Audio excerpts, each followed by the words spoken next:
विवाह वार्षिक रक्तदान करी प्रशंसा साउंटिले दंपति। रक्तदान महत दान, रक्तर विकल्प नहीं। निज विवाह वार्षिक रक्तदान भली महत काम करी प्रशंसा साउंटिछंती दंपति। घसीपुरा ब्लॉक पुराणा बांधगोड़ा ग्रामर तारिणी प्रसाद पट्टनायक एवं तांको पत्नी शिवानी पट्टनायक निजर 11तम विवाह वार्षिक अवसर में आनंदपुर उपखंड डाक्तरखाना पहुंची रक्तदान करिसेंती। तारिणी प्रसाद आज को मिसाई 51 थर रक्तदान करिथिबा बेले तांको पत्नी तृतीय थर पर रक्तदान करिसेंती। आजिर युव समाज कुसंगरे पड़ी विपथगामी होउथुबा बेले तारिणी प्रसाद एवं तांको पत्नी एभली नियारा प्रयास युव समाज को प्रेरणा जोगाइब निश्चय।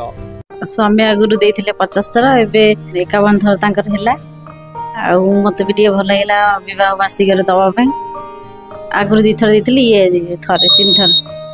आज दिन स्मरणीय हवा आम चिंता कलु ब्लड दवापे बहुत खुशी लगुच। आज एक्चुअली मोर विवाह वार्षिक 11 वर्ष पुरला विवाह को तेणु आम दंपति प्रथम सकाल ठाकुर दर्शन करी आसिक रक्तदान कलु। यहाँ मोर 51 थर है, स्त्री 3 थर है। मैं रक्तदान जमी कहते रक्तर विकल्प ना। आम साइंस टेक्नोलोजी एत डेभलप कला तथापि रक्त केमती तैयारी हो तार कौन विकल्प ना। तेणु रक्त जनकर दरकार आउ जन ही रक्त देले जनक रक्त लगी पार। तेणु खुशी लगे क्या जीवन दान कला भाया लगे।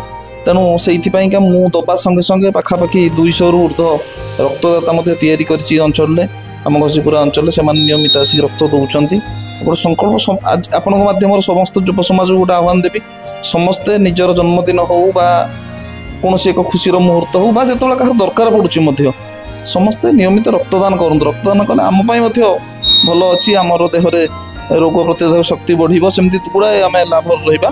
तेणु रक्तदान करने द्वारा आम निजक खुशी लगे सहित गोटे अमूल्य जीवन बंची पार। नहीं आम कथा आम एनिवर्सरी एथर सब थर रक्त दबा जेहेतु मोर 50 पूरी जाइए 51तम है से दृष्टि आम कथा एबेठू आम जिते बेल देवु सांग होगी विवाह वार्षिक सब थर रक्त देवु। आम आनंदपुर ये जो उपखंड मेडिकल आसिक ब्लड बैंक रक्तदान करूँ। निश्चित भल खुशी लगुच गोटे भल कम करने निश्चित गोटे समाज को गोटे भल वार्ता जाऊ और युव समाज आगे आसतु ये आशा करी। घसीपुरा गतिकृष्ण भूया रिपोर्ट उत्कल मीडिया.in।